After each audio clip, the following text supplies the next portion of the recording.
Hello student, welcome back to our channel chemistry NEET guide. তো দেখো, science series যে ভিডিওগুলো আমাদের আসছিল এইচএস 2025-এর পরীক্ষার্থীদের জন্য, তার বেশিরভাগ চ্যাপ্টারই আমি দিয়ে দিয়েছি অলরেডি সাজেশানে, হয়তো তোমরা দেখে নিয়েছো। এবং দু একটা চ্যাপ্টার বাকি আছে, তার মধ্যে জটিল যৌগটা বাকি রয়েছে। ছোট্ট একটা সাজেশান দিচ্ছি, খুব লিমিটেড কোশ্চেন, একটু করেছে ওই কোশ্চেনগুলো। দেখো, সাজেশানে তো সম্পূর্ণ কমন পুরো 70-70 হবে না, তবে বেশ কিছু কোশ্চেন কমন পাবে। তাই এই চ্যাপ্টার থেকে একদম একটা সংক্ষিপ্ত সাজেশান দিচ্ছি। ভ্যালেন্স বন্ড থিওরি দেখতে পাচ্ছ, ভিবিটি, ভ্যালেন্স বন্ড থিওরির কোশ্চেন অনেক বছর আসেনি এইচএসে, তাই আমি এই একের কোশ্চেনটাকে খুব ইম্পর্টেন্টের মধ্যে রাখবো। এবং একের কোশ্চেনের মতো যদি সেম না আসে, তাহলে কিন্তু সিমিলার কোশ্চেন আসবে। একের কোশ্চেনের মতো সিমিলার কোশ্চেন আসবে। হয়তো দেখো, এটা লিখেছি, এটা ডায়াম্যাগনেটিক এবং একটি প্যারাম্যাগনেটিক, কেন ব্যাখ্যা করো। হয়তো তোমাকে একটু ঘুরিয়ে দিতে পারে যে এদের মধ্যে কার সংকরায়ন sp3 আর কার সংকরায়ন dsp2, এরম দিতে পারে। বা তোমায় বলতে পারে, এখানে চৌম্বক ধর্ম দিয়েছে, তোমায় বলতে পারে একটার গঠন এই দুটোর মধ্যে টেট্রাহেড্রাল আর একটার গঠন স্কোয়ার প্ল্যানার, সমতলীয় বর্গাকার, এরম দিতে পারে।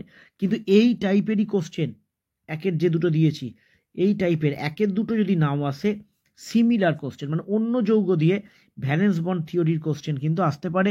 তবু বলি, প্রথম কোশ্চেনটা আমার চোখে সব থেকে বেশি ইম্পর্টেন্ট 2025-এর এইচএসের জন্য। তারপরে দেখো আছে দুয়েরটা, এটাও করো।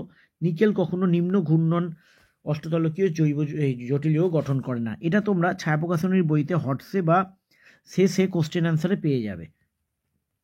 আচ্ছা, বর্ণের প্রশ্ন যদি এখান থেকে নাও আসে, তাহলে ডিএ ব্লক থেকেও আসবে। তাই বর্ণের প্রশ্ন আমরা কোনোটাই বাদ দেবো না। আমি মাত্র দুটো দিয়েছি, এই টাইপের কোশ্চেন দিলেই উত্তর লেখার টেকনিক একই রকম। যেগুলো রঙিন বলবে, যে যৌগগুলো রঙিন বলবে, তোমরা যদি নাও বোঝো তাহলে বলবে সেই যৌগগুলোতে ইলেকট্রনের ডিডি স্থানান্তরণ হচ্ছে। ডিডি স্থানান্তর হলে তারা রঙিন হয়, আর ডিডি স্থানান্তর না হলে তারা বর্ণহীন হয়। তো দুটো কোশ্চেন দিয়েছি এখান থেকে। আচ্ছা, আইসোমারিজম থেকে লাস্ট 2 বছরই এসছে কোশ্চেন, তবু তার মধ্যে দুটো আমি রাখলাম তোমাদের সামনে, পারলে একটুখানি করে যেও। 5-এর কোশ্চেন দুটো। আচ্ছা, এক্সট্রা কোশ্চেনের মধ্যে রেখেছি চিলের যৌগ কি এর উদাহরণ দাও, আর EAN আমি একটা দিয়েছি, এরকম বেশ কয়েকটা একটু করে নিও, তাহলেই হবে। এছাড়াও যারা পারবে তারা ইউপ্যাক নামকরণ অবশ্যই করে নিও। ইউপ্যাক নামকরণের তো কোনো সাজেশন হয় না, অনেক ইউপ্যাক নামকরণ হতে পারে। তো তার মধ্যেও তোমরা যারা পারবে তারা ইউপ্যাক নামকরণ দেখে নিও। আবারও রিপিট করছি, ভ্যালেন্স বন্ড থিওরি এবছর এইচএস 2025-এর জন্য সব থেকে বেশি ইম্পর্টেন্ট।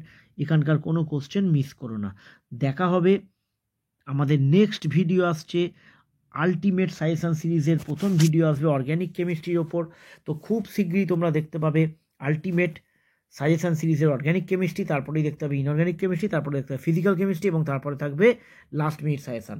তো চ্যানেলটাকে সাবস্ক্রাইব করে রাখো টাইম টু টাইম ভিডিও পাওয়ার জন্য। যত এইচএসে গিয়ে আসবে তত এই চ্যানেল তোমাদের উপকারে লাগবে। এবং নেক্সট ভিডিওগুলো অবশ্যই ফুল সলিউশন সমেত আসবে, পুরো আমি উত্তর করেই করে দেবো। এবং তোমরা যদি এই ভিডিওগুলো থেকে উপকৃত হয়ে থাকো, একটাই রিকোয়েস্ট রইল, বন্ধুদের সাথে শেয়ার করে দাও। সাবস্ক্রাইবারটা খুব তাড়াতাড়ি 5K আমাদের কমপ্লিট করতে হবে। দেখা হচ্ছে নেক্সট ভিডিওতে।